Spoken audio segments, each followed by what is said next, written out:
হরে কৃষ্ণ। আজ 17ই ভাদ্র 1432 ও 3রা সেপ্টেম্বর 2025 বুধবার, একাদশী পার্শ্ব পরিবর্তনী বা পদ্মা।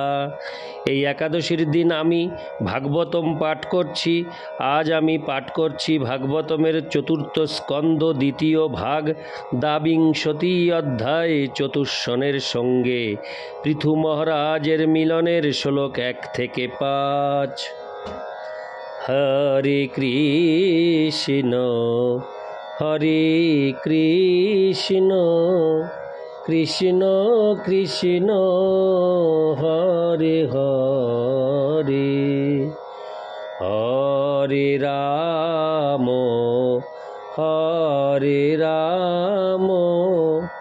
রাম রাম হরে হরে। দ্বাবিংশতি অধ্যায় চতুষ্ষণের সঙ্গে পৃথু মহারাজের মিলন। শ্লোক 1। মৈত্রেয় উবাচ জনেষু প্রগৃণৎসেবং পৃথুং পৃথুল বিক্রমম তত্রোপযোগমুর্মুনয়শ্চত্তারো সূর্যবর্চস। অনুবাদ: মহর্ষি মৈত্রেয় বললেন, প্রজারা যখন এইভাবে মহাপরাক্রমশালী রাজা পৃথুর মহিমা কীর্তন করছিলেন, তখন সেখানে সূর্যের মতো তেজস্বী 4 জন কুমার এসে উপস্থিত হলেন। ইতি শ্লোক 1। শ্লোক 2। তাংস্তু সিদ্ধেশ্বরান রাজা বম্নহো বতরতো হর্চিষা লোকান পাপান কুর্বানান শানুগোচষ্ট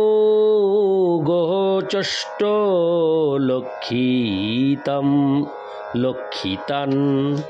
অনুবাদ: সমস্ত যোগ শক্তির ঈশ্বর সেই 4 জন কুমার গ্রহলোক সমূহকে পবিত্র করে যখন আকাশ থেকে অবতরণ করছিলেন, তখন তাদের উজ্জ্বল জ্যোতি দর্শন করে রাজা ও তার অনুচরেরা তাদের চিনতে পেরেছিলেন। তাৎপর্য: 4 কুমারকে এখানে সিদ্ধেশ্বরান বলে বর্ণনা করা হয়েছে, যার অর্থ হচ্ছে সমস্ত যোগ শক্তির ঈশ্বর। যোগ সিদ্ধি লাভের ফলে অনিমা, লঘিমা, গরিমা প্রাপ্তি, প্রকাম্য ইত্যাদি 8 প্রকার সিদ্ধি লাভ হয়। এই 4 কুমারেরা সিদ্ধেশ্বর রূপে সমস্ত যোগ সিদ্ধি লাভ করেছিলেন এবং তাই তারা কোনো রকম যান্ত্রিক সাহায্য ব্যতীতই অন্তরিক্ষে ভ্রমণ করতে পারতেন। তারা যখন অন্য লোক থেকে পৃথু মহারাজের কাছে আসছিলেন, তখন তারা বিমানে চড়ে আসেননি, পক্ষান্তরে স্বয়ং এসেছিলেন। অর্থাৎ এই চতুষ্ষণ যান্ত্রিক সাহায্য ব্যতীত অন্তরিক্ষ ভ্রমণে সক্ষম আকাশচারী ছিলেন। সিদ্ধলোকের অধিবাসীরা অন্তরিক্ষ যান ব্যতীত এক লোক থেকে আর এক লোকে ভ্রমণ করতে পারেন। কুমারদের বিশেষ ক্ষমতা সম্বন্ধে এখানে উল্লেখ করা হয়েছে যে তারা যেখানেই গিয়েছিলেন সেই স্থানকেই তৎক্ষণাৎ পাপমুক্ত করে পবিত্র করেছিলেন। পৃথু মহারাজের রাজত্বকালে এই ভূপৃষ্ঠের সমস্ত বস্তু নিষ্পাপ হয়েছিল এবং তাই কুমারেরা রাজার সঙ্গে সাক্ষাৎ করতে মনস্থ করেছিলেন। যেই স্থান পাপ পূর্ণ সেই স্থানে তারা সাধারণত যান না। ইতি শ্লোক 2। শ্লোক 3। তদ্দর্শনোদ্গতান প্রাণান প্রত্যাদিত সুরীবত্থিত সসদস্যানুগ বৈন্য ইন্দ্রিয়েশ গুণানিব। অনুবাদ: 4 কুমারদের দর্শন করে পৃথু মহারাজ তাদের স্বাগত জানাবার জন্য অত্যন্ত উৎকণ্ঠিত হয়েছিলেন। তাই রাজা তৎক্ষণাৎ তার অমাত্যগণ সহ উত্থিত হয়েছিলেন। ঠিক যেভাবে বদ্ধ জীবের ইন্দ্রিয়গুলি জড়া প্রকৃতির গুণের দ্বারা আকৃষ্ট হয়। তাৎপর্য: ভগবদ্গীতায় 3:27 বলা হয়েছে, প্রকৃতে ক্রিয়মাণানি গুণৈ কর্মাণি সর্বশ অহংকার বিমূঢ়াত্মা কর্তা হোমিতি মন্যতে। প্রতিটি বদ্ধ জীব জড়া প্রকৃতির গুণের বিশেষ মিশ্রণের দ্বারা প্রভাবিত। তার ফলে বদ্ধ জীব জড়া প্রকৃতির গুণের দ্বারা সম্পূর্ণরূপে প্রভাবিত হয়ে বিশেষভাবে কার্য করতে বাধ্য হয়। এখানে পৃথু মহারাজকে এই প্রকার বদ্ধ জীবের সঙ্গে তুলনা করা হয়েছে। তার কারণ এই নয় যে তিনি ছিলেন বদ্ধ জীবাত্মা। চতুষ্সনদের স্বাগত জানাবার জন্য তার উৎকণ্ঠাকে বদ্ধ জীবের ইন্দ্রিয় তৃপ্তি সাধনের প্রবল আকাঙ্ক্ষার সঙ্গে তুলনা করা হয়েছে। বদ্ধ জীব ইন্দ্রিয়ের বিষয়ের প্রতি আকৃষ্ট থাকে, তার চক্ষু সুন্দর রূপ দর্শন করতে চায়, তার কর্ণ সুন্দর সঙ্গীতে হরে কৃষ্ণ তার কর্ণ সুন্দর সঙ্গীত শ্রবণ করতে চায়, তার নাসিকা সুন্দর ফুলের গন্ধ আঘ্রাণ করতে চায়, তার ত্বক স্পর্শ সুখ অনুভব করতে চায় এবং তার জিহ্বা সুন্দর স্বাদ আস্বাদন করতে চায়।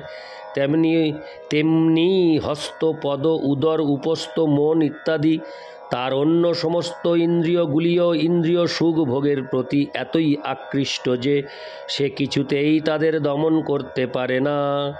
তেমনি পৃথু মহারাজও দিব্য জ্যোতিতে উদ্ভাসিত চতুষ্সনদের আকর্ষণে স্বতঃস্ফূর্তভাবে তাদের স্বাগত জানিয়েছিলেন এবং কেবল তিনিই নন, তার অমাত্য ও অনুচরেরাও তাদের স্বাগত জানিয়েছিলেন। বলা হয় সমরুচি বিশিষ্ট ব্যক্তিরা একসঙ্গে থাকেন এই পৃথিবীতে, সকলেই তাদের নিজেদের মতো রুচি সম্পন্ন মানুষদের প্রতি আকৃষ্ট হয়। মদ্যপের প্রতি মদ্যপী আকৃষ্ট হয়, তেমনি সাধুদের দ্বারা সাধু আকৃষ্ট হয়।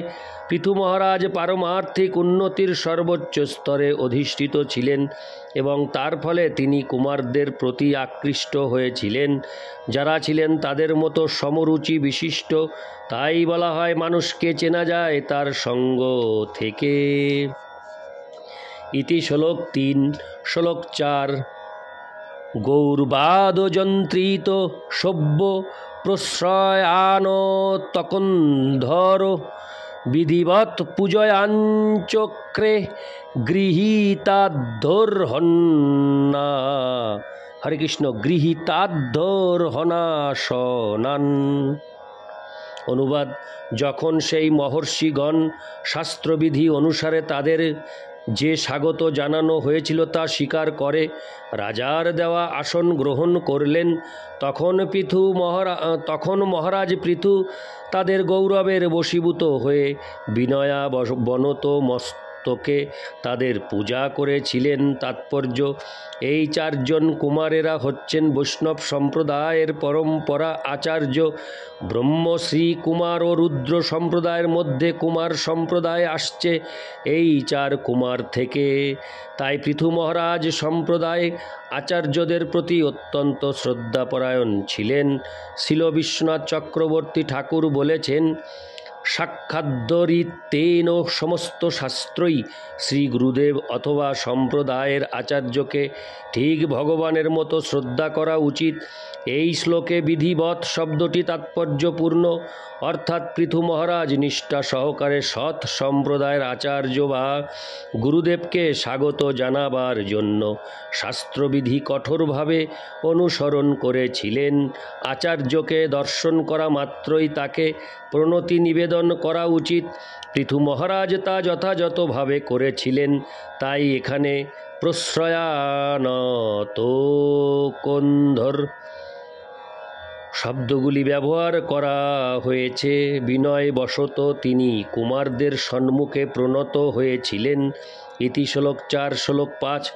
তৎপাদ শৌচ সলিলৈর্মার্জিতালকবন্ধন তত্র শীলবতাং বৃত্তমাচরণায়নীব। অনুবাদ: তারপর রাজা কুমারদের পাদদক তার নিজের মস্তকে সিঞ্চন করেছিলেন।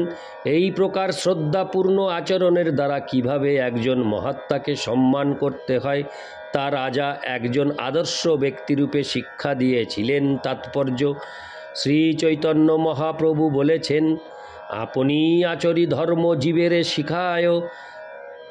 শ্রী চৈতন্য মহাপ্রভু একজন আচার্য রূপে যে শিক্ষা দিয়েছেন তা তিনি নিজে আচরণও করেছেন, সেই কথা সুবিদিত। তিনি যখন ভক্ত রূপে ভগবানের মহিমা প্রচার করছিলেন, তখন যদিও কয়েকজন মহান ব্যক্তি তাকে শ্রীকৃষ্ণ বলে চিনতে পেরেছিলেন, তবুও কখনো তাকে অবতার বলে সম্বোধন করলে তিনি তা স্বীকার করেননি। কেউ যদি শ্রীকৃষ্ণের অবতার হন অথবা শ্রীকৃষ্ণের শক্তিতে বিশেষভাবে আবিষ্ট হন, তবুও নিজেকে অবতার বলে ঘোষণা করা তার উচিত নয়। যথাসময়ে মানুষ আপনা থেকেই প্রকৃত সত্য জানতে পারবে।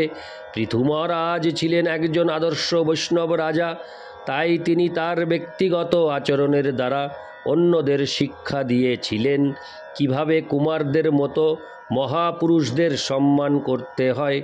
কোনো সাধু যখন গৃহে আসেন, বৈদিক প্রথায় প্রথমে তার পা ধোয়ানো হয় এবং সেই পাদোদক নিজের মাথায় ও পরিবারের অন্যদের মাথায় ছিটানো হয়।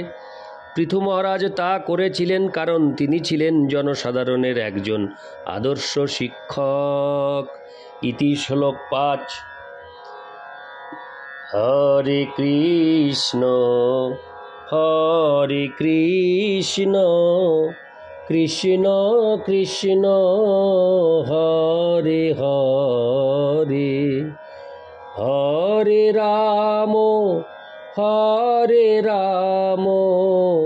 রাম রাম হরে হরে। হরে কৃষ্ণ।